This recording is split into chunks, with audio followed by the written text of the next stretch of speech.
Nabi Isa adalah salah satu nabi yang paling mulia dalam sejarah umat manusia, dan kisah hidupnya penuh dengan pelajaran berharga yang masih relevan hingga hari ini. Mari kita mulai dari awal. Ketika Allah Subhanahu wa Ta'ala memberikan kabar besar kepada seorang wanita suci, Maryam binti Imran, bahwa ia akan melahirkan seorang anak laki-laki yang kelak menjadi nabi bagi kaum Bani Israel.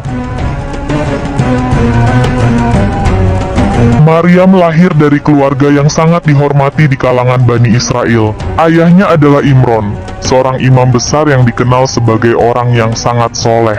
Dan ibunya adalah Hannah, seorang wanita yang sangat taat kepada Allah. Sejak awal, kelahiran Maryam sudah penuh dengan keberkahan. Sebelum kelahirannya, ibunya berdoa dengan sungguh-sungguh kepada Allah, agar diberikan seorang anak yang akan didedikasikan untuk melayani Allah di Baitul Maqdis. Doanya dikabulkan, dan Maryam dilahirkan sebagai seorang anak perempuan yang luar biasa. Sejak kecil, Maryam telah dibesarkan di lingkungan yang penuh dengan iman dan ketakwaan. Ia dibesarkan oleh Nabi Zakaria, yang merupakan imam besar di Baitul Maqdis. Maryam tumbuh menjadi seorang wanita yang sangat soleha, selalu menjaga ibadah dan kesucian dirinya. Dia selalu menghabiskan waktunya untuk beribadah dan berdoa kepada Allah di Baitul Maqdis. Suatu hari, ketika Maryam sedang sendirian di dalam kamarnya yang suci, datanglah malaikat Jibril dalam wujud seorang laki-laki. Penampilan Jibril yang bersinar dengan cahaya kemuliaan membuat Maryam terkejut dan takut. Maryam yang masih suci itu merasa takut, hingga ia berdoa dengan sungguh-sungguh, "Aku berlindung kepada Allah yang Maha Pengasih darimu, jika kamu benar-benar orang yang bertakwa." Jibril segera menenangkan Maryam. Dia menyampaikan kabar gembira dari Allah. "Sesungguhnya, aku hanyalah utusan Tuhanmu untuk menyampaikan anugerah kepadamu, yaitu seorang anak laki-laki yang suci." Maryam merasa terkejut dan tidak percaya. Bagaimana mungkin dia yang belum pernah disentuh oleh seorang pria bisa melahirkan seorang anak? Tetapi Allah Maha Kuasa atas segala sesuatu. Jibril menjelaskan bahwa hal itu adalah kehendak Allah, dan apa yang dikehendaki oleh Allah pasti akan terjadi. Jibril meniupkan ruh kehidupan ke dalam rahim Maryam, dan dengan seizin Allah, Maryam pun mengandung seorang anak laki-laki yang kelak akan dikenal sebagai Nabi Isa. Setelah mengetahui dirinya sedang mengandung, Maryam merasa bingung dan takut. Dia sadar bahwa masyarakatnya akan mencemooh dan memfitnahnya jika mereka mengetahui kehamilannya. Di mata masyarakat, seorang wanita yang hamil tanpa suami adalah aib besar. Maryam memutuskan untuk mengasingkan diri dan merahasiakan kehamilannya dari orang lain. Hari-hari yang dijalani Maryam penuh dengan kesabaran dan keimanan kepada Allah. Dia tahu, kehamilannya adalah mukjizat dari Allah, dan dia harus tetap tegar menghadapi segala ujian yang datang. Ketika hari kelahiran tiba, Maryam pergi ke tempat yang sangat jauh, ke sebuah daerah terpencil di luar kota, di bawah naungan pohon kurma yang rindang. Maryam melahirkan anak laki-lakinya dalam kesendirian. Proses kelahiran yang penuh dengan perjuangan ini menjadi salah satu momen yang paling menegangkan dalam hidup Maryam. Dalam kondisi lelah dan kesakitan, Maryam bersandar pada batang pohon kurma. Pada saat yang sama, Allah tidak meninggalkannya. Malaikat Jibril kembali datang untuk memberikan dukungan. "Janganlah kamu bersedih hati, goyangkanlah batang pohon kurma itu ke arahmu, maka buah kurma yang matang akan jatuh kepadamu." Maryam pun memakan buah kurma dan meminum air dari sungai kecil yang mengalir di dekatnya. Dengan makanan dan minuman itu, Maryam mendapatkan kembali kekuatannya. Akhirnya, lahirlah seorang anak laki-laki yang diberi nama Isa, sebuah nama yang diberikan langsung dari Allah. Maryam memeluk anaknya dengan penuh kasih sayang, tetapi hatinya juga penuh dengan kecemasan. Bagaimana dia akan menjelaskan kelahiran anak ini kepada kaumnya? Apa yang akan mereka pikirkan? Maryam tahu bahwa fitnah dan cercaan pasti akan datang, tetapi dia tetap percaya kepada rencana Allah. Maryam memutuskan untuk kembali ke Baitul Maqdis sambil menggendong Nabi Isa yang masih bayi. Saat memasuki kota, banyak orang yang melihat Maryam dan mulai berbisik-bisik. Mereka heran melihat Maryam yang sebelumnya dikenal sebagai wanita suci, kini membawa seorang bayi di pelukannya. Orang-orang bertanya, "Bukankah ini Maryam? Mengapa dia membawa seorang bayi? Dari mana asal bayi ini?" Maryam tetap diam dan tidak menjawab pertanyaan-pertanyaan mereka. Sebagai gantinya, dia mengarahkan pandangannya kepada Nabi Isa yang masih bayi. Dengan izin Allah, Nabi Isa yang masih dalam buayan berbicara kepada orang-orang di sekitarnya. Dia berkata, "Sesungguhnya aku adalah hamba Allah. Dia telah memberiku kitab, dan dia menjadikanku seorang nabi. Dia memberkati aku di mana saja aku berada, dan dia memerintahkan aku untuk mendirikan salat dan memberikan zakat selama hidupku. Dia menjadikanku berbakti kepada ibuku, dan dia tidak menjadikanku orang yang sombong dan celaka." Orang-orang yang mendengar kata-kata dari bayi yang baru lahir itu terkejut. Mereka takjub melihat mukjizat yang terjadi di depan mata mereka. Bayi yang bisa berbicara dan mengaku sebagai nabi adalah bukti nyata kebesaran Allah. Tetapi meskipun banyak yang terkesan dengan mukjizat ini, ada juga yang tetap meragukannya. Nabi Isa tumbuh menjadi seorang pemuda yang sangat cerdas dan berakhlak mulia. Sejak kecil, dia sudah menunjukkan tanda-tanda kebesaran sebagai seorang nabi. Dia berhasil menghafal kitab Taurat dan mempelajari semua ajaran agama yang diturunkan kepada kaum Bani Israel. Selain kecerdasannya, Nabi Isa juga dikenal karena keajaiban-keajaiban yang Allah berikan kepadanya. Salah satu mukjizat yang paling terkenal adalah kemampuan Nabi Isa untuk menyembuhkan orang sakit. Dengan izin Allah, Nabi Isa dapat menyembuhkan orang yang buta sejak lahir, menyembuhkan orang yang lumpuh, bahkan membangkitkan orang yang sudah meninggal. Setiap kali mukjizat terjadi, Nabi Isa selalu menegaskan bahwa semua itu terjadi atas kehendak Allah, bukan karena kekuatannya sendiri.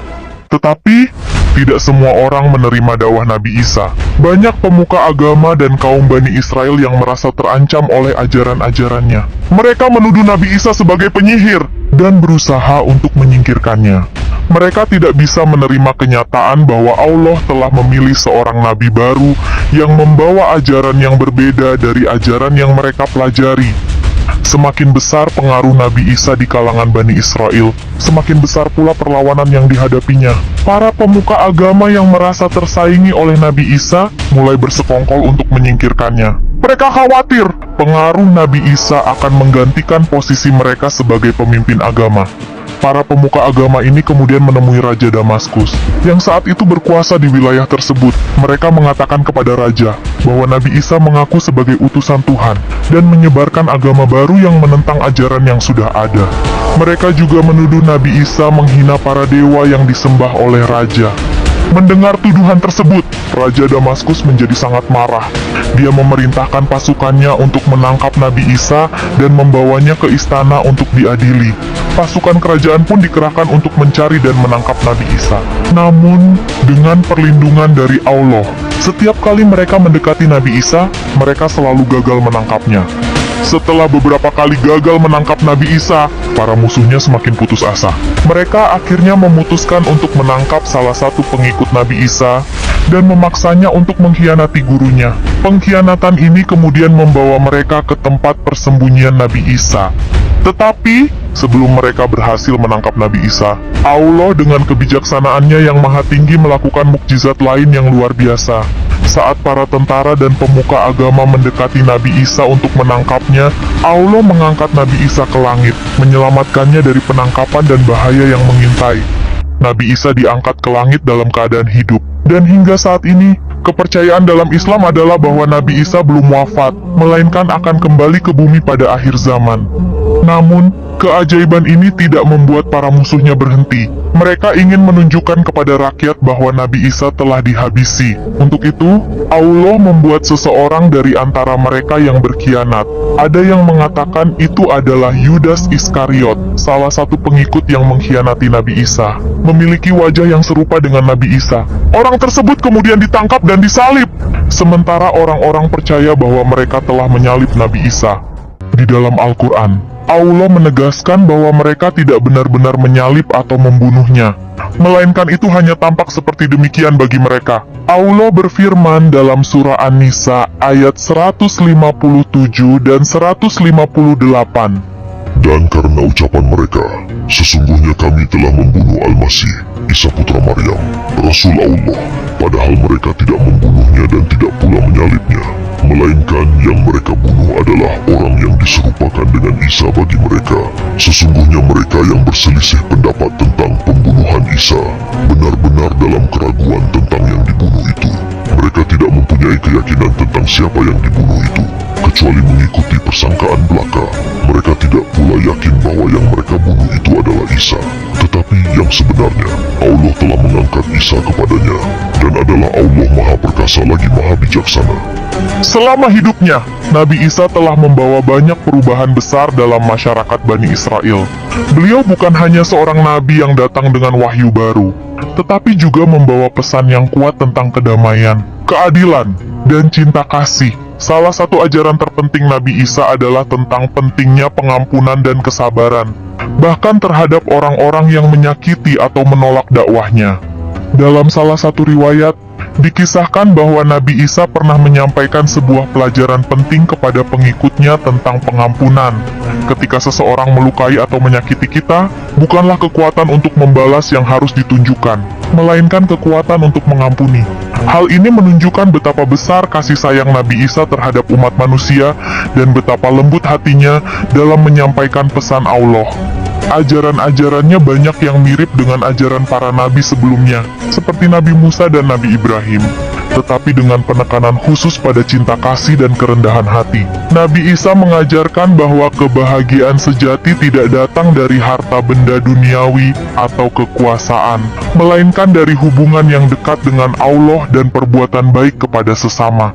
Salah satu keyakinan penting dalam Islam adalah bahwa Nabi Isa akan kembali ke dunia pada akhir zaman. Setelah diangkat ke langit oleh Allah, Nabi Isa tidak mengalami kematian seperti manusia pada umumnya. Sebaliknya, beliau masih hidup di sisi Allah dan akan turun kembali ke bumi pada saat yang telah ditentukan. Kedatangan kembali Nabi Isa di akhir zaman akan menjadi salah satu tanda besar sebelum datangnya hari kiamat. Dalam banyak hadits, Rasulullah Muhammad SAW menjelaskan bahwa Nabi Isa akan turun kembali untuk menegakkan keadilan dan meluruskan kembali ajaran yang telah diselewengkan. Nabi Isa akan berperan penting dalam memerangi Dajjal, makhluk jahat yang akan menimbulkan kerusakan besar di muka bumi sebelum hari kiamat. Nabi Isa akan kembali sebagai pemimpin yang adil, memerangi ketidakadilan, dan membawa kedamaian di dunia. Beliau akan menunjukkan kepada umat manusia jalan yang benar dan mengajak mereka kembali kepada Allah. Setelah misinya di dunia selesai, Nabi Isa akan wafat sebagaimana manusia lainnya, dan setelah itu barulah hari kiamat akan